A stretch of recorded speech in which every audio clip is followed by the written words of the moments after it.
70,000 करोड़ रुपए से अधिक के प्रोजेक्ट पूरे किए जा चुके हैं। ये वो शहर हैं जो भविष्य में अर्बन प्लानिंग के लाइट हाउस बनने वाले हैं। साथियों, हमारे शहरों की एक बहुत बड़ी समस्या अर्बन हाउसिंग की भी रहती है। मुझे याद है कि मुख्यमंत्री के रूप में शहरी निकायों के साथ मिलकर हमने झुग्गी में रहने वाले साथियों के लिए बेहतर आवास बनाने का अभियान शुरू किया था। इसके तहत गुजरात में हजारों घर शहरी गरीबों को, झुग्गी में बसने वाले परिवारों को पक्के मकान देने का बड़ा अभियान चलाया।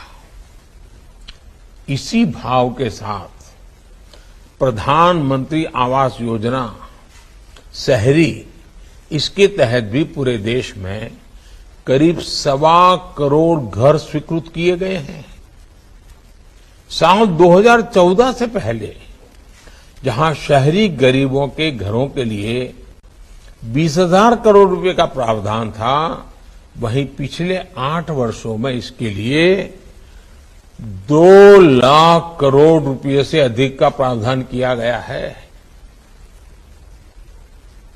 आप लोग ये आंकड़े याद रखोगे, मैं आशा करता हूं कि 2014 के पहले 20,000 करोड़ और आज 2 लाख करोड़ से ज्यादा। ये शहरी गरीबों के प्रति हमारी प्रतिबद्धता को दिखाता है।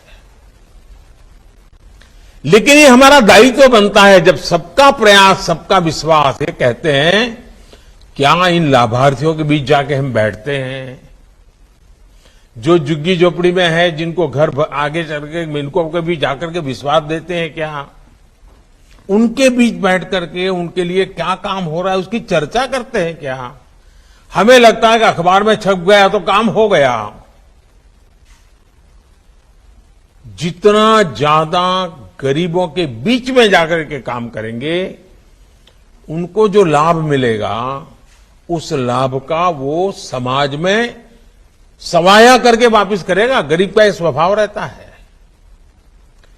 साथियों, शहरों में रोजी रोटी के लिए जो साथी अस्थायी रूप में आते हैं, टेम्परेरी आते हैं, उनको भी उचित किराए पर घर मिले, इसके लिए भी बड़े स्तर पर काम चल रहा है। इस मेयर्स कॉन्क्लेव में आप सभी से मेरा आग्रह है कि अपने अपने शहरों में इस अभियान को गति दें, इससे जुड़े कार्य तेजी से पूरे कराएं और क्वालिटी में कॉम्प्रोमाइज मत होने देना। समय सीमा में काम करेंगे तो पैसे बचते हैं, उन पैसों का अच्छा सदुपयोग होता है।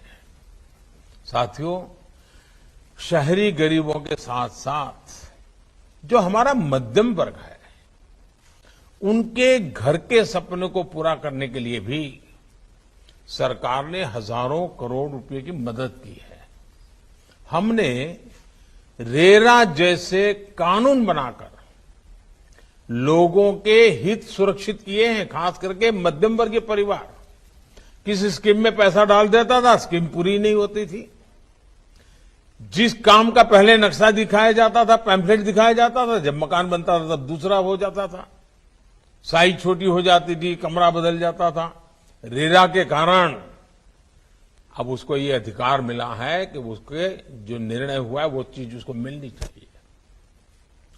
भाजपा के मेयर्स के रूप में, शहरों के मुखिया के रूप में रियल एस्टेट सेक्टर को बेहतर और ट्रांसपेरेंट बनाने का आपका दायित्व ज्यादा है। सुरक्षा के लिहाज से शहरों में बिल्डिंग का बेहतर और ट्रांसपेरेंट ऑडिट हो, ये बहुत आवश्यक है।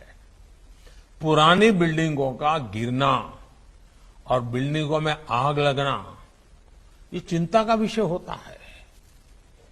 अगर हम नियम कायदों का पालन करें, उसका आग्रही बने, उसको सुनिश्चित करना हमारी प्राथमिकता होनी चाहिए। साथियों, मैं आपको एक और बात बताना चाहूंगा। चुने हुए जनप्रतिनिधियों की सोच सिर्फ चुनाव को ध्यान में रखते हुए सीमित नहीं होनी चाहिए।